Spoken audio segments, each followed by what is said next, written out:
Hey everyone, I'm Oliver and welcome back to the Easy English podcast. And today we are talking about transport. So we will look at the different types of transport, the positives and negatives of each modes or types of transport. And which is most common in the UK and maybe different areas around the world. This topic is so important because we use transport every day. Well, most of us use transport every day. And it can be many different types. Even a bicycle is a mode of transport. So a mode of transport is a type of transport, how we move from one place to another. So we might say a bicycle is a type of transport or a mode of transport. A car, even by foot, we are transporting ourselves when we walk. So a lot of people have different favorite types of transport. For example, some people love trains. Some people love flying. They love the experience of flying. And today we will talk about some of the main things. And let's start with bicycles. So, bicycles, or as we call them in the UK sometimes, bikes. So, bikes are quite a green method of transport, and they are very good exercise. A lot of people love bicycles when they use them for shorter journeys in areas where it's easy to travel by bicycle. Of course, some countries are better for this than others. Let's take, for example, the Netherlands, or as some people call it, Holland. So I just checked and I read online that in the Netherlands, there are 23.9 million bicycles in the country. And if we compare that to the population, there are 17.6 million people that live there, which means there is an average of 1.4 bikes or bicycles per person in the country. So, bicycles are a very important mode of transport in the Netherlands. If any of you are from the Netherlands, I would like to hear why bicycles are so popular. If I had to guess, I would say it is because it's quite a small country, quite a flat country, so not a lot of hills or mountains, and the climate, so the weather is quite good for cycling. But that is just my guess. I could be very, very wrong. Of course, bicycles are not great in every country. In some countries, the infrastructure, so the facilities that we have, like roads and footpaths, are not designed for bicycles. They are designed for cars. Maybe there's trains and other methods, but it's quite hostile or not nice for bicycles. And I would say the UK is like that in a lot of areas. Some parts of the UK have a lot of bicycle lanes and are quite nice to cycle around. For example, Edinburgh in Scotland is a city that has a lot of cyclists. Even London is a little bit better for bicycles than other parts of the UK. And even looking at America, so at the USA, it is a horrible country to cycle in unless you go to a park or a designated cycle area. They don't have the same culture of people cycling in the road or in the streets as we do have in Europe. So one of the best parts of bicycles is that it is healthy. It is exercise. It gets us moving, and not only does it help us get to the location, but it has lots of benefits for our health. Another negative can be that it is slow. It's not as fast as driving a car when there's no traffic, but it is a slower method of transport in general. So, next, cars. What do you think about cars? I drive every day. Sometimes I drive too much for work, very long distances. And I must say, I used to hate driving. It annoyed me so much. And I hated traffic. I hated motorways. I found the whole process not comfortable, boring, and it just annoyed me. But the more I have driven, it has become a habit, a routine, and I don't mind it so much now. I try to listen to podcasts and audiobooks, but anyway, let's look at some of the positives and negatives of driving of cars. So one of the positives is that you can use it anytime.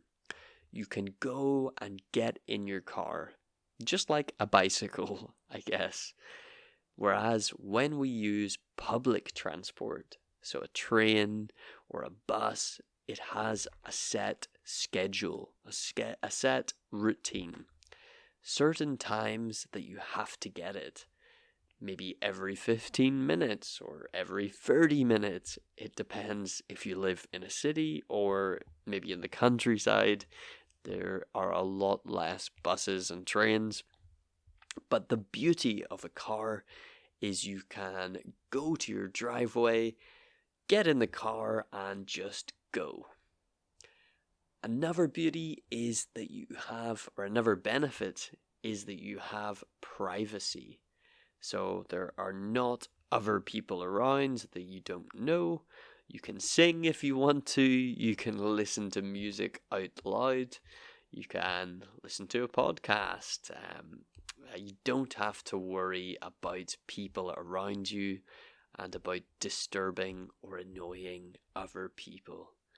And that is a big benefit. You have your own personal space. And another benefit could be speed. Cars can be quite fast, and sometimes driving on motorways is efficient, and you can get to locations nearby very comfortably. You can drive direct to where you want to go. You don't have to get off at a stop or a certain place and then walk to the location.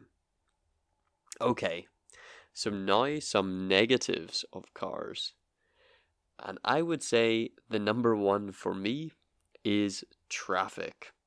So when it's busy and there are lots of cars and they don't move very much, and one car is stuck behind the other car so slow to get to a location.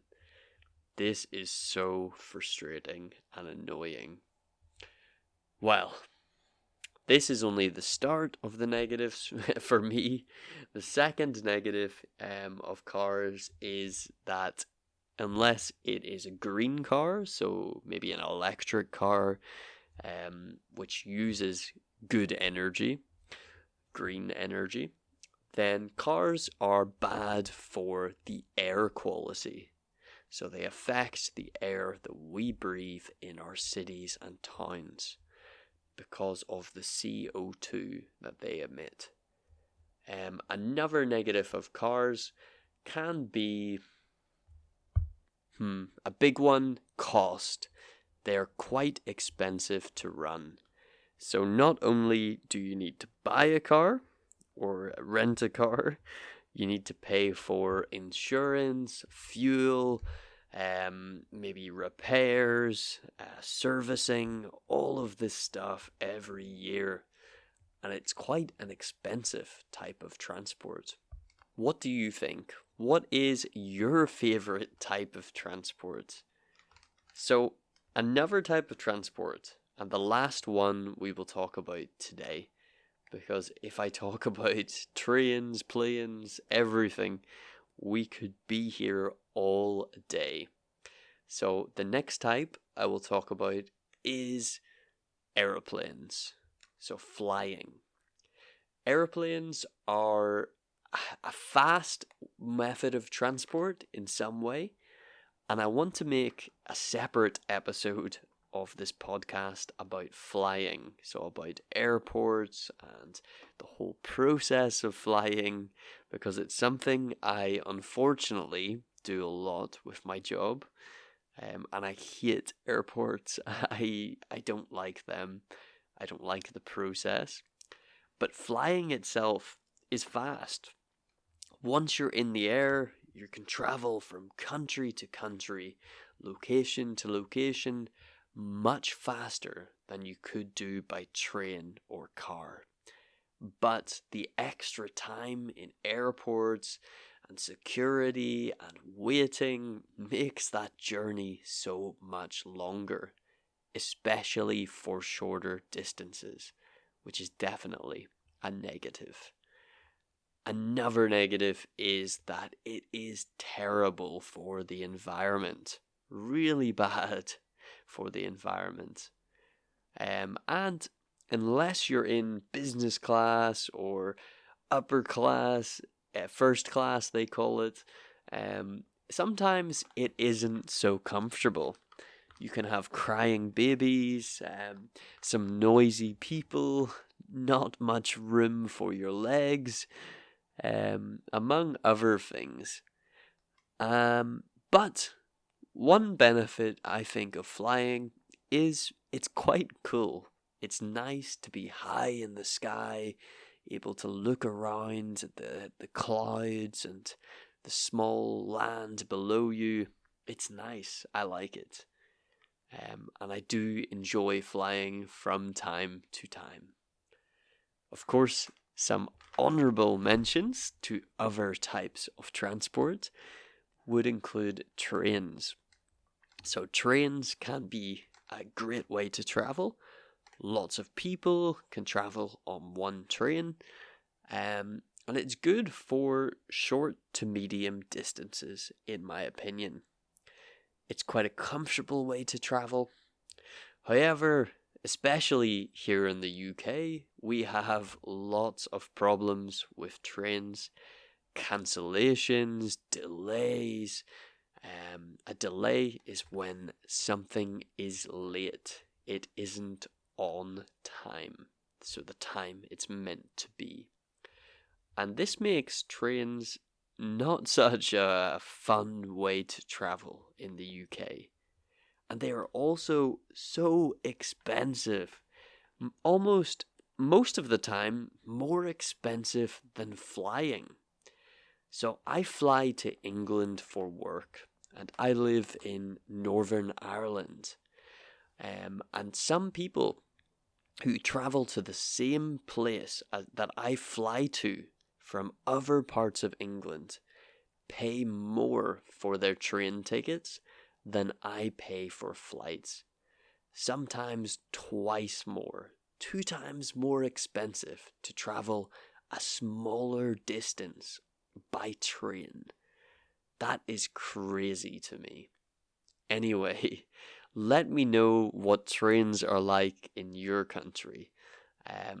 And if you're watching or listening on Spotify, answer the question, what your favorite type of transport is. And if you're watching this or listening to this on YouTube, please leave a comment below and tell me what your favorite type of transport is. Thank you for listening, and I hope to see you in the next episode of Understandable English. Goodbye.